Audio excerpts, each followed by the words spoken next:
우리 앞뒤 옆 사람 한번 인사하면서 눈으로 인사할까요? 오늘도 수고 많으셨습니다. 네, 힘내시고 하나님의 도움을 구하십시오. 네, 힘내시라고요. 예. 인상을 쓰는 분이 꼭 계세요. 네,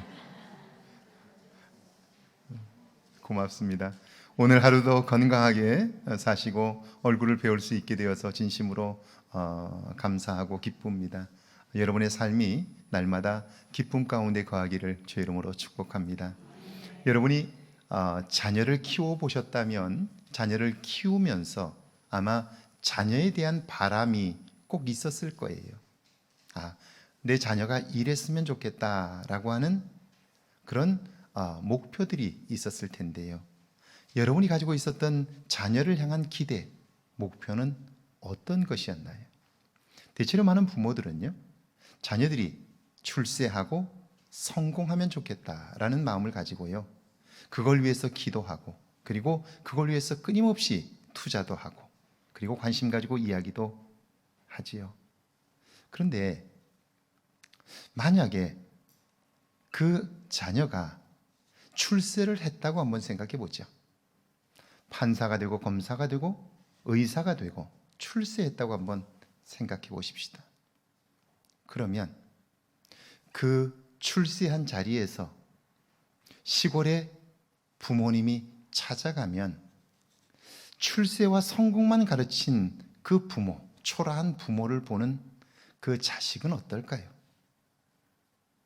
과연 출세한 자리에서 시골에서 올라온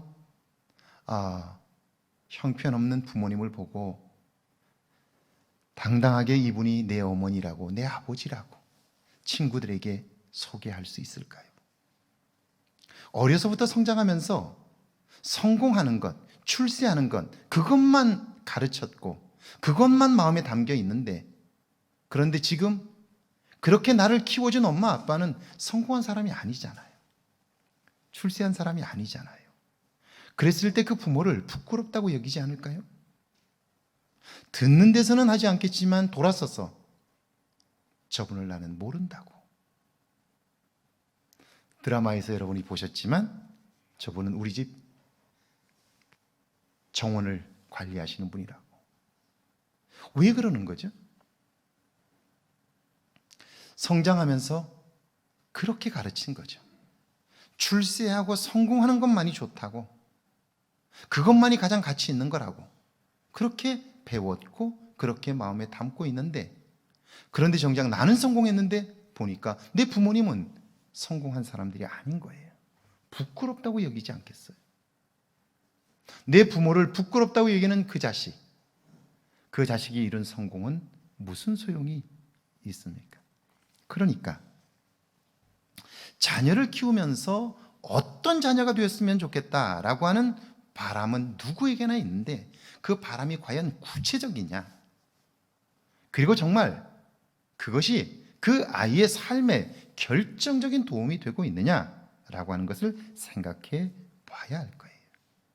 저도 부모가 된 이후에 내 자녀를 어떻게 키우면 좋을까, 그걸 위해서 정말 많이 기도했어요. 그리고 저는 두 아이를 키우면서 내 아이를 키우면서의 가장 소중한 가치, 그것을 부모의 은혜를 아는 자식으로 키워야 되겠다라고 생각했어요. 저를 한번 따라해 볼까요? 부모의 은혜를 아는 자식.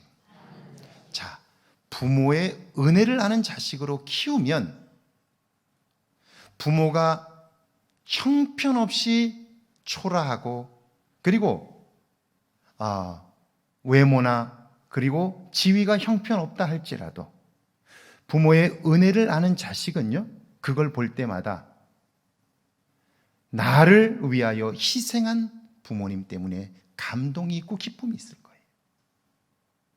내 부모가 부끄럽다고 여기는 것이 아니라, 나를 이렇게 키워내기 위하여 내 부모가 저렇게 고생하셨구나, 그걸 생각하면서요, 그는 당당하게 자기 부모를 사람들 앞에 소개할 수 있게 되고요, 나를 가장 사랑하신 분이라고 이야기할 수 있지 않을까요? 그리고 그렇게 생각하는 그 자식은 인생을 성공할 수 있지 않을까요?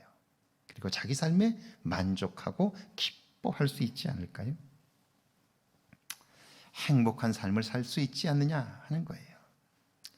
부모와 자식 간에도 그렇지만 특별히 신앙인인 우리들은 오늘 어떤 바람을 가지고 신앙생활을 하고 있나요? 신앙생활을 하는 목적이 뭔가요? 이것은 아마 같을 거예요. 직분을 얻고 그리고 교회에서 내가 주도권을 쥐고 그것보다도 중요한 건 하나님이 내게 주신 은혜를 알고 사는 사람. 할렐루야. 그 은혜를 아는 성도, 그 은혜를 아는 그리스도인, 그러면 그 사람은 행복해요. 왜냐하면 하나님이 주신 은혜가 너무 많기 때문에 생각만 해도 좋은 거예요. 더 이상 가지지 않아도 지금까지 가진 것만으로도 너무나 행복한 거예요. 기쁜 거예요. 그래서 자기 삶에 만족할 수 있는 것이죠. 자, 삶을 행복하게 살기를 원한다면 우리는 은혜를 알아야 돼요. 내가 받은 은혜를 아는 만큼 우리의 삶은 풍성해지기 때문이에요. 제가 영상을 하나 준비했는데요. 누구나 다 부모라면 자식이 이런 학교를 가고 싶어 하겠죠. 하버드 대학의 2018년 졸업 연설을 한 우리 한국계 미국인이죠. 진 팍이라고 하는 친구가 졸업 연설을 했어요. 조금 영어로 되어 있기 때문에 물론 자막은 달아놨습니다만 내용이 조금 어려울 수 있어요. 근데 제가 그래서 미리 말씀을 드리는 거예요. 내용은 이런 거예요. 대학에 와서 젊은이들은 앞으로 내가 어떻게 살아야 할 것인가를 끊임없이 생각하는데 이제 졸업식장에 들어선 오늘까지도 내가 어떻게 살아야 하는가에 대한 해답을 가지지 못했다. 나 역시 지난 4년 동안 하버드 대학을 다니면서 내 삶에 관하여 수많은 생각들을 하게 되었다. 그러면서 내 삶에 있어서 가장 소중한 것, 그것이 재능인데 이 재능이라고 하는 것을 어떻게 이해하느냐에 따라서 삶이 달라진다. 그러면서 어떤 사람들은 자기가 공부를 잘하고 탁월한 그 재능을 자기 능력이라고 생각하는 사람이 있다는 거예요. 밤늦게까지 공부하고 열심히 했고 그렇기 때문에 내게 주어진 이 재능은 나만이 가지고 있는 특권이고 내 것이다 라고 생각하는 사람이 있는가 하면 사실 조금만 들여다보면 내가 그 공부를 하기까지 수없이 많은 사람들의 도움이 있었다. 그러니까 재능은 내 것이 아니고 재능은 누군가의 도움으로부터 온 것이기에 그 재능을 가지고 다른 사람과 나누고 섬기게 될 때 삶이 행복하다는 걸 알게 되었다는 거예요. 재능은 내 것이 아닙니다. 재능은 그러므로 나눌 때에 내가 알지 못하는 사람으로부터 내가 수없이 많은 것을 받았기 때문에 알지 못하는 사람과 함께 나눌 때 그 재능은 빛을 발하게 되고 삶은 풍성하게 된다라고 얘기하는 거예요. 그러면서 자기를 키워준 부모님, 자기는 하버드 대학을 졸업했어요. 하버드 대학을 졸업하면 미국에서는 정말 상위에 올라갈 수 있는 좋은 직장을 가질 수 있는 성공하는 길로 갈 수 있는 일단 확실한 디딤돌을 놓은 거예요. 그런데 그의 부모님은 그렇게 성공한 사람들이 아니에요. 그런데도 불구하고 그 많은 사람들 앞에서 자기 부모를 존경한다고 부모님에게 고맙다고 말하는 모습이 오늘 우리에게 감동을 주는 거예요. 한번 내용은 대충 그런 내용이 한번 들어보시죠. 네.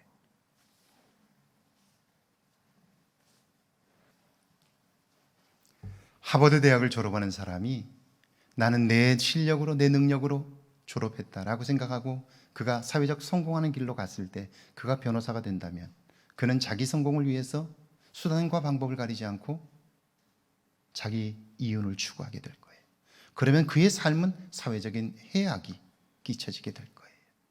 그런데 여기 우리 진팍 같은 경우에는 대학을 다니면서 내가 오늘 이런 혜택을 누리는 것은 나의 탤런트가 아니라 누군가의 도움 때문이다 라고 말하면서 여러분 들으셨지만 4년 동안 내가 학교를 안전하게 다닐 수 있도록 강의실을 청소해 주신 분들, 그리고 이 잔디밭을 가꿔 주신 분들, 그리고 끊임없이 배후에서 나를 위해서 애써 주신 분들, 그분들 때문에 내가 오늘 있는 것이다 라고 말할 때, 여러분, 그걸 듣는 청소하시던 분들은 얼마나 마음에 뿌듯함이 생겼겠어요.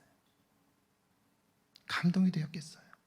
그리고 그걸 아는 사람은 사회에 나가서 내가 사회에 이와 같은 혜택을 받았는데 내가 그 사회에 무엇을 기여하며 살 것인가를 생각하게 되니까요.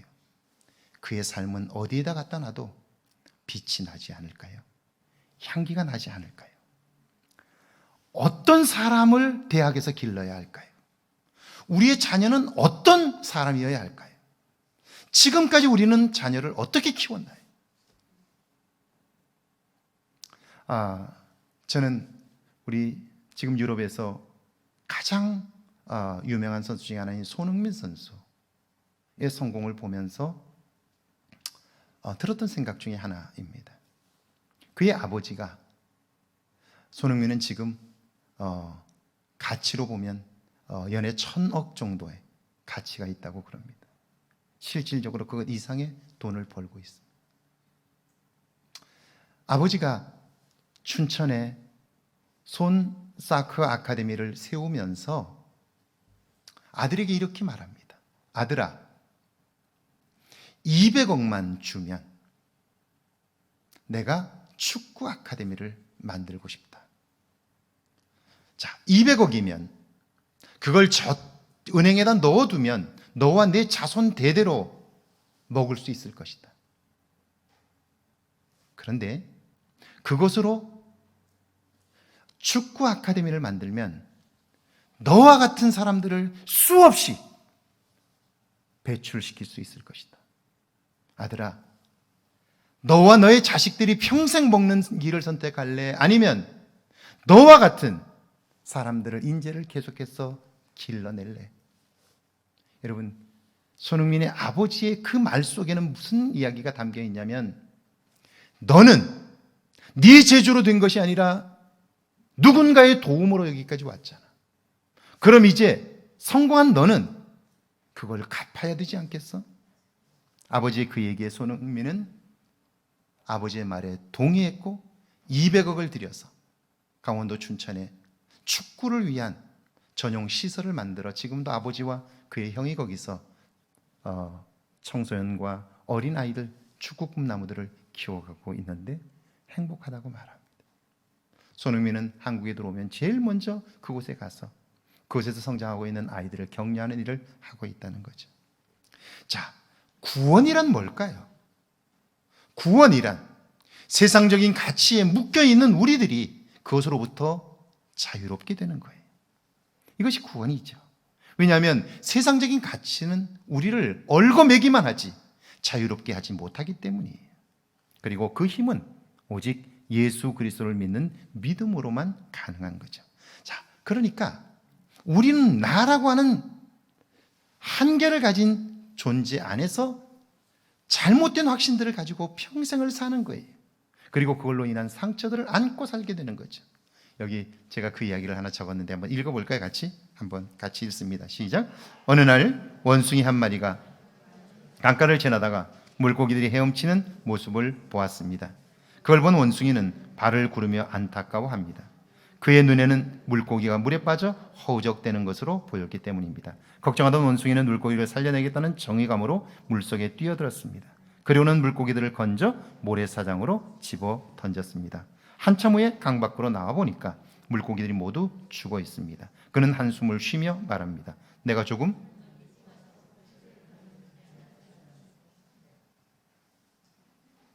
그 원숭이는요, 지금까지도 자기가 뭘 잘못했는지 모릅니다. 원숭이 얘기죠? 원숭이 얘기입니까? 사람 얘기입니다. 뭘 잘못했는지 몰라요. 왜냐하면 자기가 한계를 가진 존재임을 모르기 때문이에요.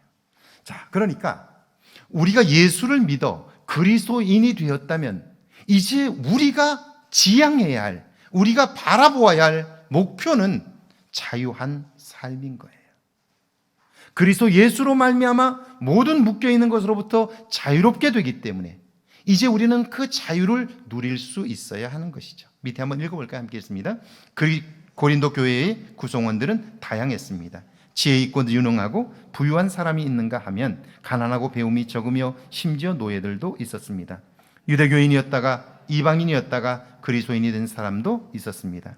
다양한 인종과 문화가 섞이면서 갈등은 필연적이었습니다. 그중 하나가 우상의 제단에 바쳐진 음식을 먹는 일이었습니다. 자, 1번입니다. 참된 자유는 다른 사람의 유익을 위해 사용하는 거예요. 밑에 한번 같이 읽습니다.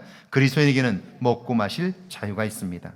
생각하고 말하고 행동할 자유도 있습니다. 그러나 이 모든 자유는 자신뿐 아니라 타인의 유익을 줄 수 있어야 합니다. 그러니까 내가 어떤 음식이든지 먹을 수 있어요. 무엇이든지 말할 수 있고 생각할 수 있고 행할 수 있어요.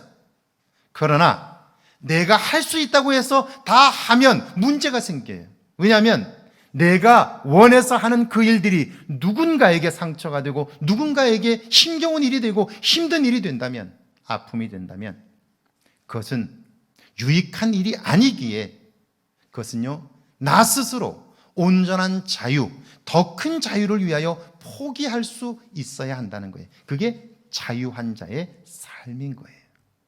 이런 거예요. 어느 날 장로님 한 분이 저를 찾아오셨어요. 의사 선생님이셔요. 돈 많이 버셔요. 돈이 많고 지금도 돈을 많이 벌고 계세요. 오셔서 제게 솔직하게 고민을 털어놓는데요. 그 병원을 운영하면서 세금 문제도 있고 해서 벤츠 차량을 하나 사고 싶은 거예요. 벤츠 큰 차를 하나 사고 싶은데 벤츠를 사면 교회를 가지고 와야 되는데 교회 안에는 가난한 사람들도 있는데 장로인 내가 벤츠를 끌고 교회에 오면 혹시라도 그걸로 마음에 상처를 입는 사람이 있으면 어쩔까 해서 고민을 하다가 제게 상담을 한 거예요. 제가 이렇게 얘기를 했어요. 장로님, 열심히 살고 있는 장로님을 위해서 상을 줄 필요가 있습니다. 그러니까 벤츠를 사서 타고 다니는 것은 사실 의사들이 일을 굉장히 길게 많이 하거든요. 쉴 시간이 별로 없어요. 자기 자신에게 상을 줄 만한 일들이 별로 없어요. 그러니까 열심히 산 나에게 상을 주는 일로 벤츠를 사는 일은 좋은 일입니다. 그런데 그 일로 인해서 누군가가 상처받을 것을 생각한다면 한번 꼽아 보십시오. 내가 그걸 타고 나타났을 때 누가 상처를 받을까 한번 꼽아 보십시오. 그리고 나서 그들이 정말 상처를 받는다면 둘 중에 하나를 선택하십시오. 수고한 나를 위하여 상을 주는 일과 그리고 내가 그걸 얻음으로써 누군가에게 상처를 주는 일, 그럼에도 불구하고 그걸 타는 일, 둘 중에 하나를 선택하십시오. 그랬더니 본인이 생각을 해보셨대요. 그리고 그 손꼽는 그분들에게 한번 물어보셨대요. 혹시라도 내가 차를 탄다면 어떻게 했느냐 그랬더니 그분이 의외로 장로님 그게 무슨 소리냐고, 할 수 있으면 하셔야죠. 몇 분이 그렇게 격려를 해주셔서 타고 오셨어요. 근데 왔는데 교회를 못 타고 오셔요. 그래서 제가 장로님 결정하셨으면 타고 오십시오. 그리고 제가 박수를 쳐주고 가서 기도해 드렸어요. 자, 할 수 있어요. 그러나 내가 함으로써 누군가가 상처를 받을 수 있다면 그걸 포기할 수 있는 것이 진정한 자유인 거예요. 왜냐하면 그걸 무시하고 내가 그걸 행동하면 자기중심적이 되는 거예요. 또다시 이기적인 것에 묶여 살게 되고요. 자기 욕심에 사로잡힌 사람이 되는 거예요. 자유를 잃어버리게 되는 거예요. 그러니까 주어진 자유를, 온전한 자유를 위하여 포기할 수 있는 것, 그건 역시 자유인 것이죠. 이게 참된 자유인 거예요. 참된 자유는 다른 사람의 유익을 위해 사용하는 거죠. 2번입니다. 참된 자유는 다른 사람을 구원하는 데 사용합니다. 같이 읽어볼까요? 먹고 마시는 문제를 비롯한 그리스도인의 행함의 자유가 남의 유익을 구하고 덕을 세워야 하는 까닭은 한 사람이라도 더 구원하기 위함입니다. 내게는 자유함이 주어졌어요. 그런데 그 자유함을 누리면서 사람을 잃게 된다면, 하나님에게서 멀어지게 만든다면, 그러면 그 자유는 참된 자유가 아닌 거예요. 참된 자유는 다른 사람을 구원하는 데 사용되어야 하기 때문이에요. 여러분이 신명기를 읽어보면, 또 출애굽기를 읽어보면 그 모세가 살았던 삶에 관한 기록들을 만나게 돼요. 그런데 모세의 삶을 여러분들이 보면서 그의 삶을 들춰보면 그의 삶에 탁월함들이 있어요. 그 대표적인 것 중에 하나가 신명기 32장에 나오는 금송아지 사건입니다. 그가 하나님의 부름을 받아 시내 산에 올라가 십계명을 받죠. 그리고 받고 내려오는데 40일이 걸리게 되면서 밑에서 불안해진, 두려움에 빠진 백성들이 그의 형 아론과 더불어 금송아지를 만들어요. 그리고는 먹고 마시고 춤을 춥니다. 분노한 모세가 들었던 십계명의 두 돌판을 집어 던집니다. 그리고는 그 금송아지를 갈아서 물에 타서 죄를 범한 그 백성들에게 먹입니다. 그리고 여러분이 아는 것처럼 칼을 찬 레위족들로 하여금 그들을 치게 만들어요. 그리고 그는요, 하나님 앞에 무릎을 꿇고 이 백성을 용서해 달라고 간절히 기도합니다. 나는 의롭고 나는 죄와 거리가 멀어요. 그 죄는 너희들이 지었고 나는 자유한 자예요. 그런데 모세의 위대함이 어디 있느냐면, 나는 자유하지만 아직도 자유하지 못하는 그들을 구원하기 위하여 그는 자기의 자유를 포기해요. 이게 진정한 자유인 거예요. 그래서 그는 자유한 자가 되는 거예요. 그는 하나님 앞에 이렇게 기도합니다. 하나님이여, 이 백성의 완악함을 보셨으니 이들을 불쌍히 여겨주시고 이들의 죄를 용서해 주십시오. 아니라면 생명책에 기록된 내 이름도 지워주십시오. 그래요. 내가 얻은 자유, 나는 지키기만 하면 돼요. 그런데 그 자유가 다시 나 혼자 자유를 누리기 위하여 자기 주장을 하게 되면 그것은 또다시 온전하지 못한 자유가 되는 거예요. 그 자유는 누군가를 구원하기 위하여 온전히 버려질 때 그 자유는 진정한 자유가 될 수 있는 거예요. 이런 이야기일 거예요. 그 에브라함 링컨의 이야기에 나오는 건데요. 그가 처음으로 자기가 태어난 켄터키를 떠나서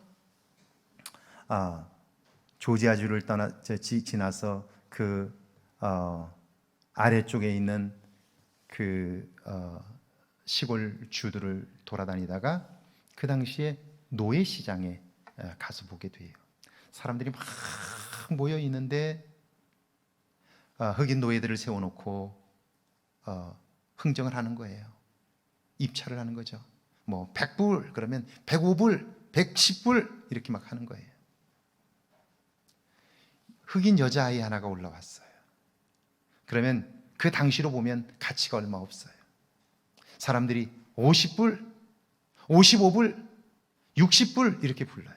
그때 할아버지 한 분이, 나이 드신 할아버지 한 분이 1000불 이렇게 얘기, 1000불.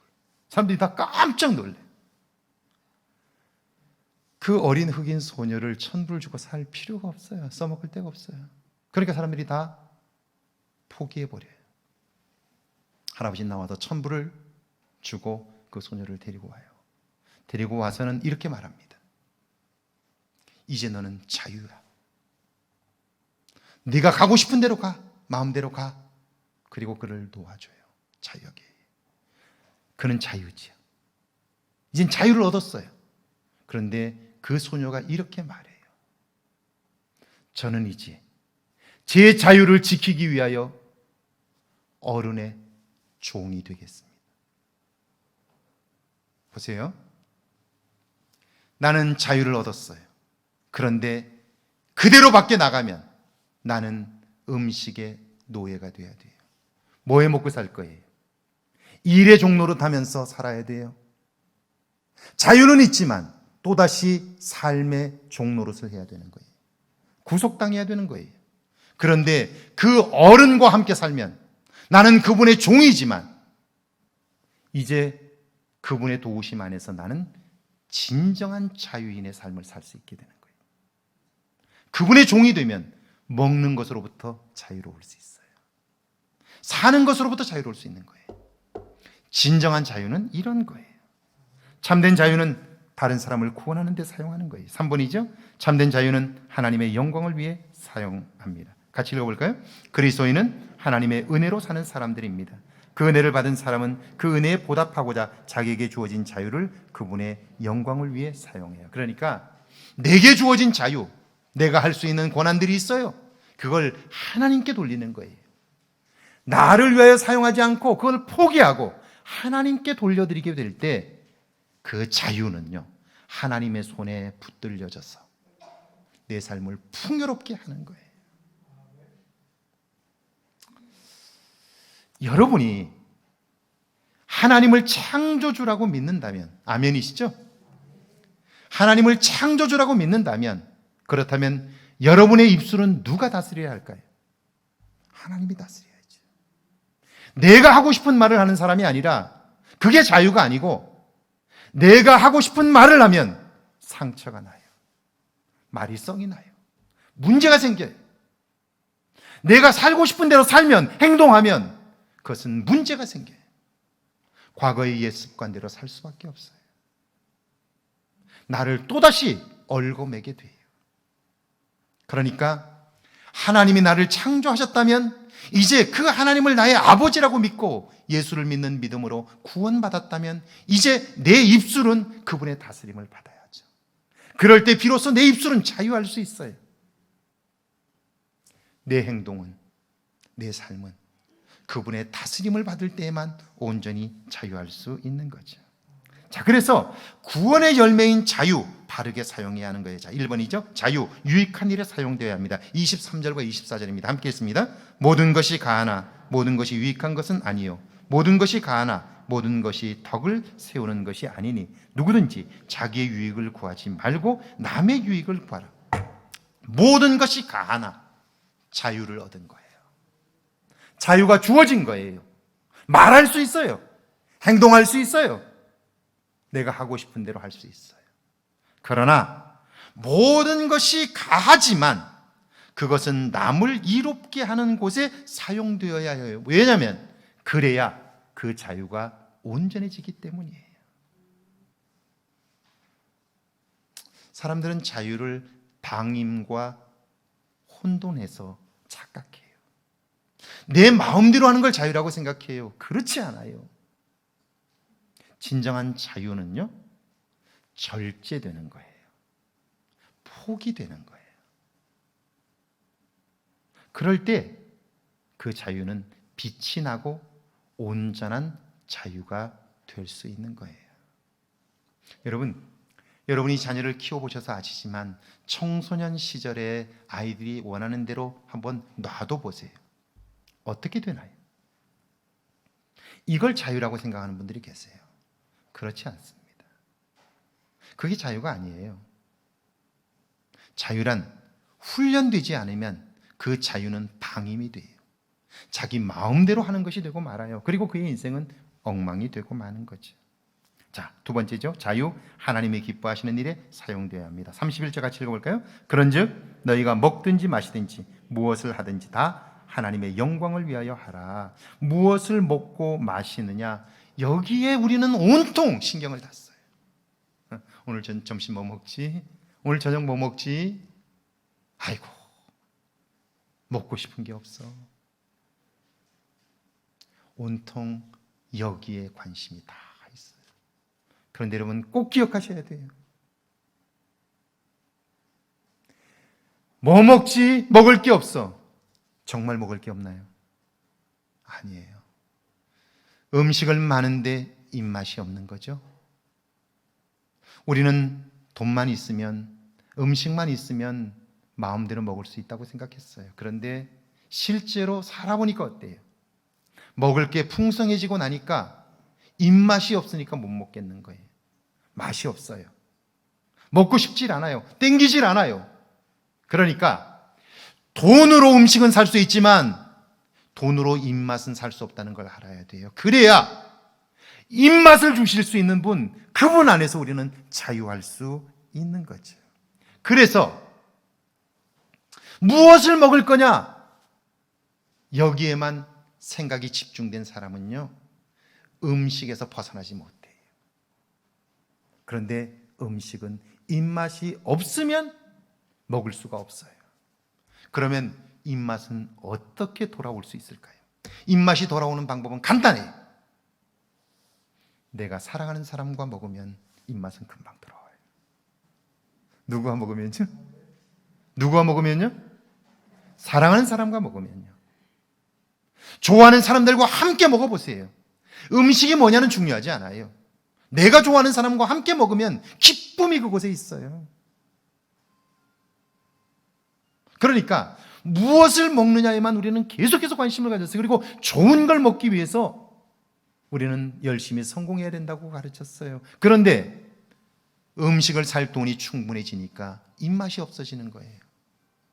돈이 있어도 입맛이 없으니까 먹을 수 없게 된 거예요. 그러면 이제는 알아야죠. 음식은 누구와 함께 먹느냐가 무엇을 먹느냐보다 더 중요한 것이죠. 할렐루야. 할렐루야. 그러니까 보세요. 우리 주변에 함께 먹으면 입맛이 살아나는 사람들이 있단 말이죠. 내 곁에 그런 사람이 몇 명이나 있느냐는 거예요. 함께 앉아서 먹기만 해도 기분이 좋은 사람들이 내 곁에 몇 명이나 있느냐. 그런데 아직까지도 예수를 믿고 구원을 받았다는 사람들까지도 네 거 네가 먹고 내 거 내가 먹으면 되지, 그렇게 생각하는 사람이 있는 거예요. 이건 정말 바보 같은 사람이에요. 어리석은 사람이에요. 자유가 무엇인지를 모르는 사람이죠. 자유, 구원을 이루는 도구입니다. 32절과 33절 함께 있습니다. 유대인에게나 헬라인에게나 하나님의 교회에나 거치는 자가 되지 말고 나와 같이 모든 일에 모든 사람을 기쁘게 하여 자신의 유익을 구하지 아니하고 많은 사람의 유익을 구하여 그들로 구원을 받게 하라. 우리는 구원을 통해 자유함을 얻습니다. 그러므로 이웃의 구원을 이루어야 하는 거예요. 그러니까 내가 얻은 자유함, 이 자유함을 통하여 또 다른 사람을 자유하게 할 때 우리의 삶은 풍성해지고요, 그들과 함께하는 사람 삶은 행복해지는 거고요, 그들과 함께 음식을 먹으면 입맛이 돋구어지게 되는 것이죠. 여러분 정말 행복하게 살고 싶지 않으세요? 그러려면 여러분의 입술과 여러분의 마음과 여러분의 행실이 하나님의 온전한 다스림을 받아야 돼요. 구원을 경험해야 돼요. 그러지 않으면 여러분의 남은 삶이 100년이 된다 할지라도 1000년이 된다 할지라도 오늘에서 한 걸음도 나갈 수가 없습니다. 저는 이게 너무 마음 아픈 거예요. 저를 만나 저와 함께 신앙생활을 하는 사람들이 제가 경험한 이 자유함과 구원의 은혜를 같이 나누면 좋겠는데, 그런데 목회를 하는 동안 그러지 못한 사람들이 눈에 보일 때 마음이 너무 아파요. 제가 한 달에 한 번씩은 꼭 이 의자들 하나씩 붙잡고 기도합니다. 여러분이 앉아있는 그 자리에, 제가 그 자리에서 기도할 때마다, 그 자리를 붙잡고 기도할 때마다 여러분의 얼굴을 떠올립니다. 그런데 제가 교인들이 한 사람 한 사람 얼굴을 떠올릴 때마다 속이 상한 사람이 있는가 하면 마음에 기쁨이 있는 사람이 있습니다. 솔직히 한번 생각해 보면 좋겠어요. 예수를 믿고 난 이후에 내 삶에 어떤 자유함이 있는지, 내 안에 어떤 변화가 있고 내 안에 어떤 기쁨이 있는지 돌아보면 좋겠어요. 그냥 교회만 다니지 마시고 예수를 믿은 이후에 내 안에 어떤 변화가 있는지 스스로 묻고 대답하고, 예수를 믿은 후에 내가 뭐가 달라졌는지 진지하게 생각해 볼 수 있으면 좋겠어요. 제게 잘하라는 얘기 절대 아닙니다. 교회 열심히 다니라는 말 그거 아닙니다. 예수를 믿는다면 이 구원으로 인한 자유함을 온전히 누릴 수 있을 때 우리의 삶은 달라질 수 있는 거죠. 우리 한번 같이 기도할까요? 우리는 구원으로 인하여 자유함을 얻었습니다. 오늘 제가 설교한 내용 중에 하나님께서 여러분에게 하나님의 말씀으로 듣게 하신 내용이 있을 거예요. 이제는 그 말씀대로 살아보겠다고요? 다짐하는 기도를 함께 드릴 수 있으면 좋겠습니다. 여러분 안에 자유함이 있습니까? 구원으로 인한 자유함을 여러분은 누리고 있습니까? 그 자유는 무엇입니까? 내용이 뭡니까? 우리 시간 오늘 말씀을 기억하면서요, 함께 조용히 기도하면 좋겠습니다.